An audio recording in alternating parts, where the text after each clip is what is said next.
If you want to work on bringing this country, it's my time, not yours. My God. If you want to talk about dividing this country, it is my I follow time. you on your social media posts that It is tear my this country time apart. to There address should be a your unifying. falsehoods. Oh, You are an you can try embarrassment all to the you division want in this country. to not Senator, take it is responsibility my time. for what You you had have your said. time. Sir, you're Your making time a is mockery of this over. committee. Sir, you don't tell me my time is over. You The know how people far of New we've Jersey come tell me since what my Utah? time is. Senator, You can't lecture me. You can tell me Sir, my time's over? You may be the charge of the I'm not FBI, going anywhere. but I am not afraid of you, sir. Mr. Chairman, Not afraid of you. Mr. Chairman, point of order. Senator Booker, I announced at the beginning of this meeting that this back and forth, talking over each other, doesn't work. And I said if that happened, I asked Patel not to respond, and I was going to give him some time after the senator's time was up to respond. And he has the privilege to do that uninterrupted. Mr. So Chairman, one point of order. Go ahead, Mr. I've Patel. watched him talk over us, and you've never once criticized him for us not even being able to get our questions out. Well, He has been rude and disrespectful to senator after senator. And when the senators were not giving him a chance to answer. Other than Homeland Security Task Force issues, correct? I frequently talk to Mr. Miller about Homeland Security task forces. Has Stephen Miller ever given you his opinions on how to run your agency? Mr. Miller's interagency operations are invaluable to the FBI. That's what we talk about. So you frequently discuss your job and your responsibilities with Stephen Miller and Pam Bondi, I imagine, as well. Absolutely. She's the Attorney General. Understood. Okay. Donald Trump promised to make us all safer. You have pushed out senior FBI agents with decades of knowledge and experience. In fact, this is the first time in FBI history that neither the director nor the deputy director have any experience with the FBI. You've shifted the agency's priorities primarily to pursuing Donald Trump's immigration enforcement agenda. According to ICE data, the Cato Institute, which is a conservative think tank, found that 20% of all agents have been diverted from their work to assist ICE immigration enforcement. 20%. Part of this operation is the work of mass law enforcement who jump out of cars, snatch people off streets at churches, schools, and their jobs and hospitals. Have there been any FBI agents who investigate crimes against children that have been assigned to immigration enforcement, yes or no? The premise of what you say is entirely false. Have there been any FBI agents who investigate no. foreign domestic terrorism? You don't get to say America is not safer under this leadership. I am not saying America that. is safer because of the work of the FBI. You're making a presumption of premise. 4,700 children. Sir, we have seized 6,000 weapons and 23,000 violent felons have been arrested. That FBI agents who investigate human trafficking have been reassigned to immigration enforcement. You are not denying that FBI agents who are on the task force that fight against Russian oligarchs have not been reassigned. Public Correction Squad reassigned. People who defend children reassigned. You're not denying that. I've seen you time and time again attack my colleagues' premises of questions as a way to not answer the question. So let me end with this. I believe you have made our country weaker and less safe. I believe that we are more vulnerable to a major event, and I pray to God it doesn't happen. You've gutted the Bureau of Institutional Knowledge and Expertise.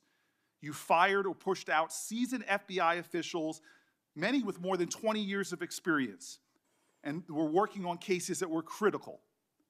You've been purging thousands of serious law enforcement officials who spent their careers keeping us safe, only to lower hiring standards in order to find anyone to replace them. And shockingly, you admitted in this hearing to Senator Coons that it would take 14 years to fill the vacancies at your agency. Many are the result of your purge. 20% of FBI agents are doing low-level immigration enforcement instead of their mission-critical work. You've disbanded entire task forces that stop election interference, foreign influence, public corruption. And who benefits from this? Well, corrupt people benefit from it. Criminals benefit from it. Vladimir Putin benefits from it. And it really makes me wonder who you're looking out for. It makes me think we can't trust you as a nation. You swear to release the Epstein files, but now you're withholding the Epstein files. You claim that you have a suspect in a serious assassination. Whoops, then you don't have a suspect. You know nothing about plans to remove FBI agents, yet You're directly involved in those plans. In the words of an ex-FBI official, you are overseeing, and I quote, generational destruction of the nation's premier law enforcement agency. Mr. Patel, in just 8 months, you have assaulted the institutional integrity of the FBI. But I know FBI field agents. I've worked with them in Newark. No matter how truly bad you are, you can't undermine the legacy of agents who fight every day to keep us safe, but you can tarnish the integrity of the agency and undermine the agency's capacity.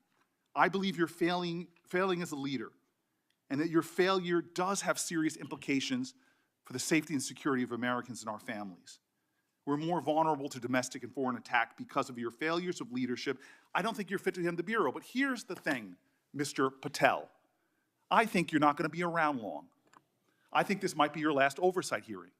Because as much as you supplicate yourself to the will of Donald Trump and not the Constitution of the United States of America, Donald Trump has shown us in his first term and in this term, he is not loyal to people like you. He will cut you loose. This may be the last time I have a hearing with you because I don't think you're long for your job. But I'm going to tell you this. I pray for you. I pray for you that you can step up and defend your oath, defend the Constitution, and do a much better job of defending this country. Thank you, Mr. Chairman. Do you want to say anything? Yes, at this sir. point? That rant of false information does not bring this country together.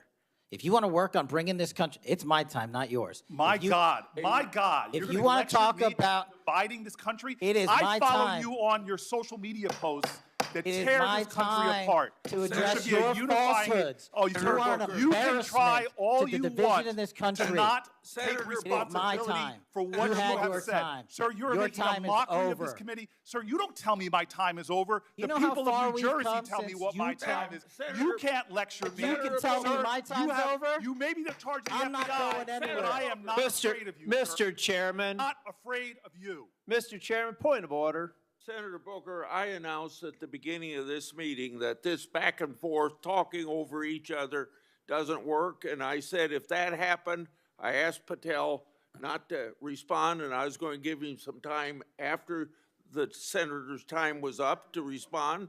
And he has the privilege to do that uninterrupted. Mr. So Chairman, one point of go order. ahead, Mr. I've Patel. watched him talk over us, and you've never once criticized him for us not even being able to get our questions out. Well, He has been rude and disrespectful to senator after senator. And when the senators were not giving him a chance to answer, I didn't stop the senator either.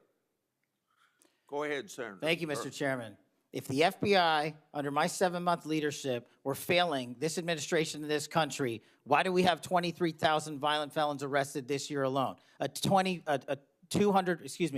double increase from that time last year. Why is it that we have seized 6,000 weapons? Why have we found 1,500 child predators and arrested them? Why have we 300 human traffickers in jail? Why have we found and identified 4,700 children? Why have we seized 1,600 kilograms of fentanyl, enough to kill a third of the American public, a 25% increase alone from last year? 88,000 kilograms of cocaine seized, 7,000 kilograms of meth seized, and that's just on our criminal operations in summer heat. How is it possible that we are taking 8 kilograms off the streets of the cities in New Jersey and preventing the deaths of 607,000 people this year alone, a failure of the FBI and my leadership? How is it that we have counterintelligence arrests already this year exceeding the numbers from the entirety of last year?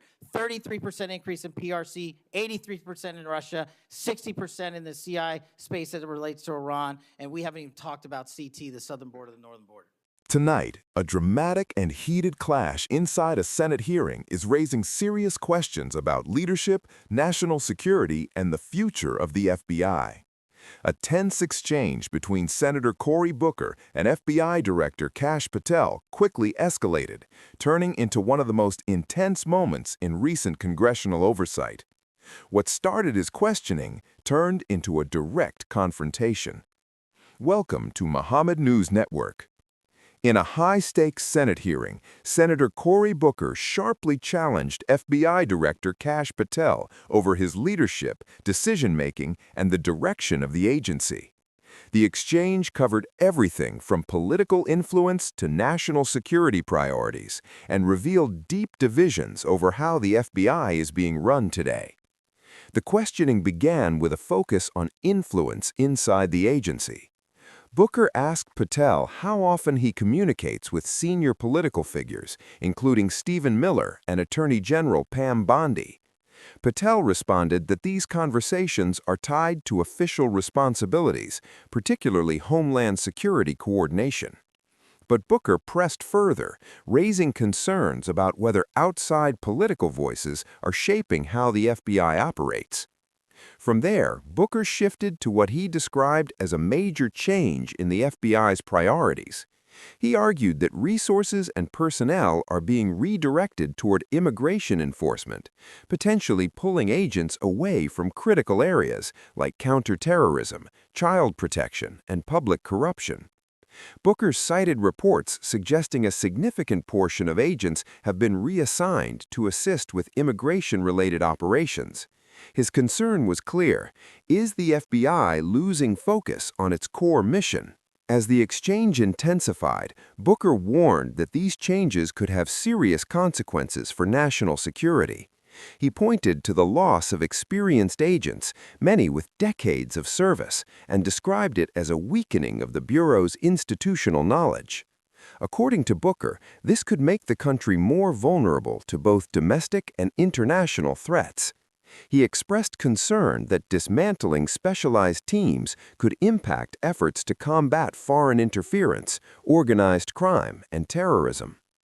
In one of the most direct moments, Booker openly criticized Patel's leadership. He accused him of undermining the FBI's integrity and called the current direction of the agency dangerous. Booker also questioned transparency on several key issues, suggesting inconsistencies in statements and decision-making. His message was firm and emotional, warning that the stakes are too high for missteps at this level. When given the chance to respond, Patel pushed back strongly. He rejected the criticism and defended the work of the FBI under his leadership. Patel highlighted a series of enforcement achievements, including arrests of violent offenders, seizures of illegal weapons and drugs, and operations targeting human trafficking and child exploitation. He argued that these results demonstrate that the FBI remains active, effective, and focused on protecting the American people. The hearing ultimately became a clash of perspectives. On one side, Booker raised concerns about priorities, leadership, and long-term consequences. On the other, Patel pointed to measurable outcomes and ongoing operations as proof of success. The disagreement reflects a broader national debate, not just about policy, but about trust, accountability, and the direction of federal institutions. The exchange ended on a tense note, with both sides standing firmly behind their positions. Booker closed with a warning about leadership and responsibility, while Patel emphasized results and performance. It was a moment that captured the intensity of the current political and institutional climate. This report is based on statements and exchanges from a Senate hearing involving Senator Cory Booker and FBI Director Kash Patel. The discussion highlights ongoing concerns about national security, agency priorities, and leadership accountability. As debates like this continue, one thing remains clear: the role and direction of the FBI will remain at the center of national attention. For more clear, balanced, and easy-to-understand coverage, stay with Muhammad News Network. I'm your host, and we'll see you in the next report.